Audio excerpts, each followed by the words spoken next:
No one can ignore a gathering force that is reshaping the future of every member of this assembly. There has been nothing like it in history. When I think of the great scientific revolutions of the past, print, the steam engine, aviation, the atomic age, I think of new tools that we acquired, but over which we, the human race, had the advantage which we controlled. And that is not necessarily the case in the digital age. You may keep your secrets from your friends, from your parents, your children, your doctor, even your personal trainer. But it takes real effort to conceal your thoughts from Google. And if that is true today, in future, there may be nowhere to hide. Smart cities will pullulate with sensors, all joined together by the Internet of Things. Bollards communing invisibly with lampposts, so there is always a parking space for your electric car, so that no bin goes unemptied, no street unswept, and the urban environment is as antiseptic as a Zurich pharmacy.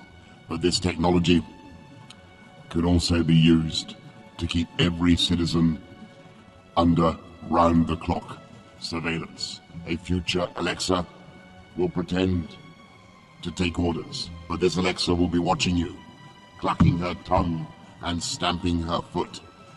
In future, voice connectivity will be in every room and almost every object. Your mattress will monitor your nightmares, your fridge will beep for more cheese, your front door will sweep wide the moment you approach like some silent butler. Your smart meter will go hustling of its own accord for the cheapest electricity, and every one of them minutely transcribing your every habit in tiny electronic shorthand, stored not in their chips or in their innards, nowhere you can find it, but in some great cloud of data that lowers ever more oppressively over the human race. A giant, dark thundercloud waiting to burst, and we have no control over how or when the precipitation will take place. And every day that we tap on our phones or work on our iPads, as I see some of you are doing now, we not only leave our indelible spore in the ether, but we are ourselves becoming a resource, click by click, tap by tap. Just as the Carboniferous period created the indescribable wealth, leaf by decaying leaf, of hydrocarbons, data is the crude oil of the modern economy, and we're now in an environment where we don't know who should own these new oil fields. We don't know who should have the rights or the title to these gushers of cash, and we don't know who decides how to use that data. And can these algorithms be trusted with our lives and hopes? Should the machines, and only the machines, decide whether or not we're eligible for a mortgage or insurance, or what surgery or medicines we should receive? Are we doomed to a cold and heartless future in which computer says yes or computer says no, with the grim finality of an emperor in the arena? How do you plead with an algorithm? How do you get it to see extenuating circumstances? And how do we know that the machines have not been insidiously programmed to fool us or even to cheat us? We're already using all kinds of messaging services that offer instant communication at minimal cost. And these same programs, platforms, could also be designed for real-time censorship of every conversation, with offending words automatically deleted. Indeed, in some countries, this happens today. Digital authoritarianism is not, alas, the stuff of dystopian fantasy, but of an emerging reality. And the reason I'm giving this speech today with this slightly gloomy proem is that the UK is one of the world's tech leaders, and I believe governments have been simply caught unawares by the unintended consequences of the internet, a scientific breakthrough far more reaching in its everyday psychological impact than any other invention since Gutenberg. And when you consider how long it took for books to come into widespread circulation, the arrival of the internet is far bigger than print. It's bigger than the atomic age, but it's like nuclear power in that it's capable of both good and harm, and of course it's not alone. As new technologies seem to race towards us, from the far horizon we strain our eyes as they come to make out whether they are for good or bad, friends or foes. AI. What will it mean?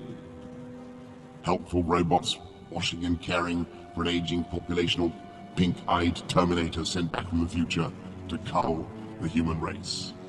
What will synthetic biology stand for? Restoring our livers and our eyes with miracle regeneration of the tissues like some fantastic hangover cure?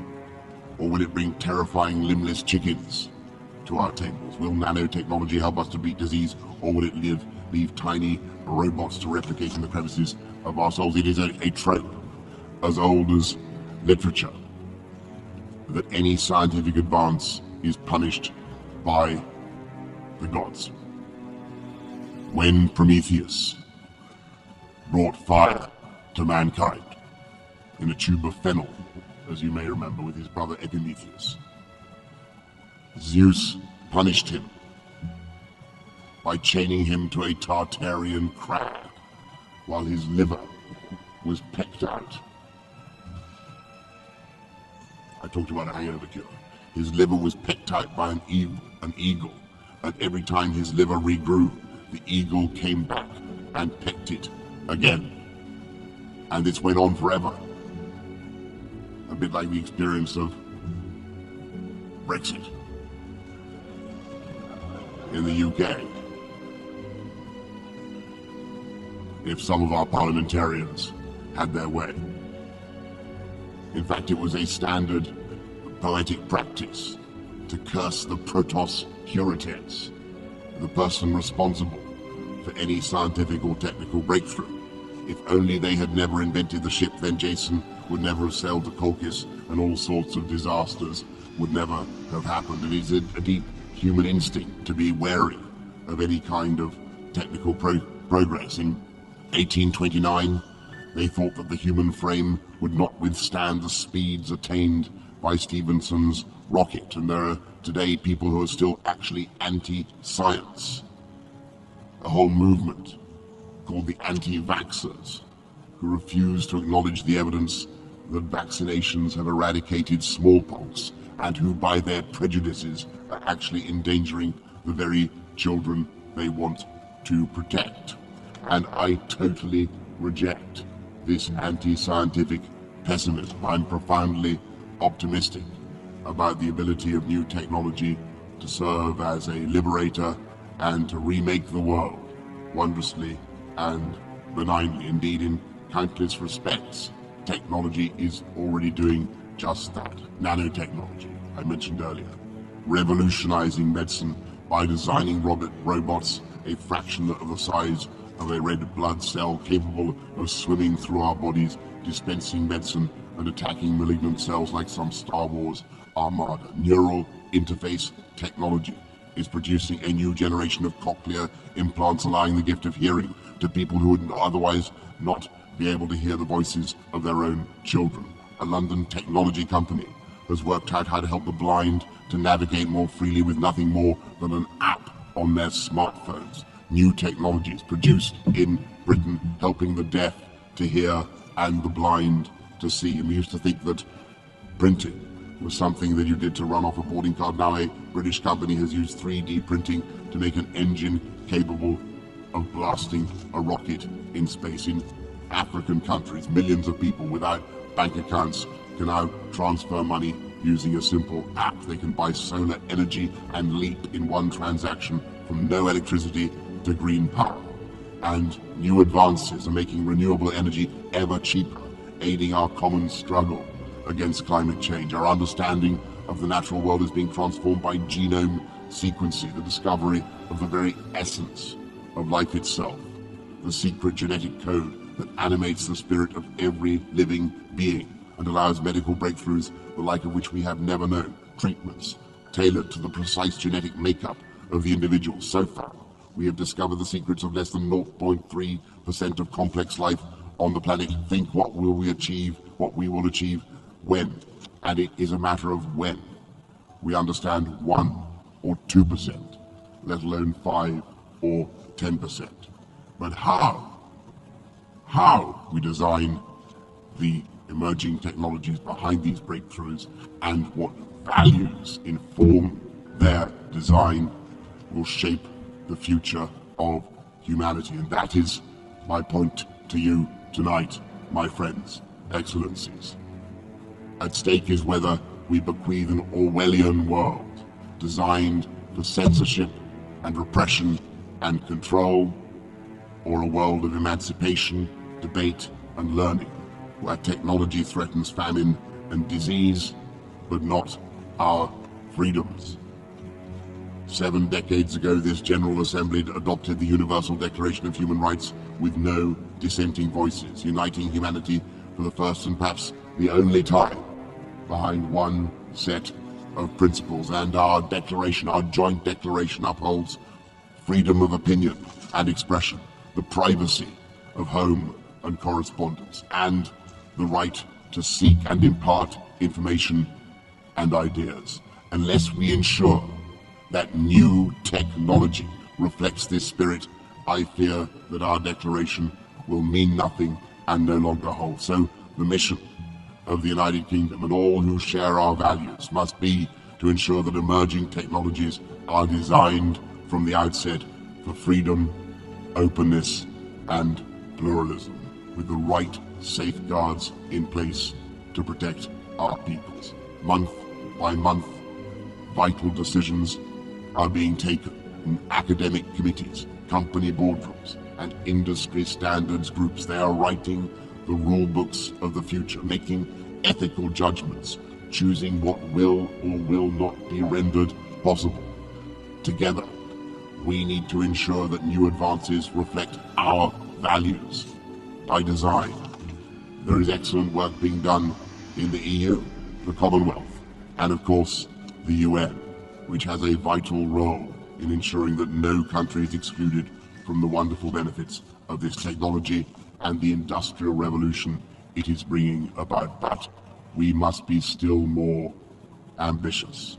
We need to find the right balance between freedom and control, between innovation and regulation, between private enterprise and government oversight. We must insist that the ethical judgments inherent in the design of new technology are transparent to all, and we must make our voices heard more loudly in the standards bodies that write the rules.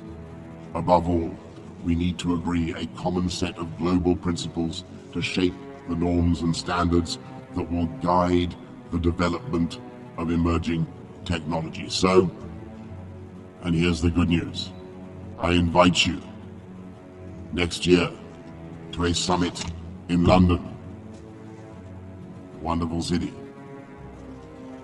where, by the way, it is not raining 94% of the time, and where at one stage when I was mayor of London, or shortly before, we discovered that we had more Michelin-starred restaurants even than Paris, though the French somehow rapidly recovered by a process that I wasn't quite sure was entirely fair.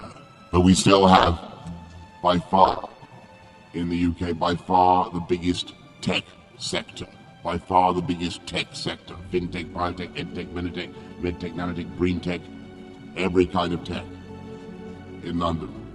The biggest tech sector anywhere in Europe. Perhaps 500,000 people working in tech alone.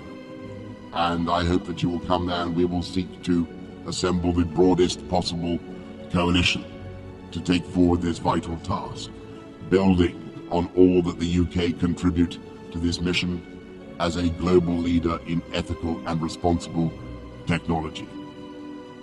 If we master this challenge, and I have no doubt that we can, then we will not only safeguard our ideals, we will surmount the limits that once constrained humanity and conquer the perils that once ended so many lives. Together, we will vanquish killer diseases, eliminate famine, protect the environment, and transform our cities. Success will depend now as ever on freedom, openness, and pluralism. The formula that not only emancipates the human spirit, but releases the boundless ingenuity and inventiveness of mankind, and which, above all, the United Kingdom will strive to preserve and advance.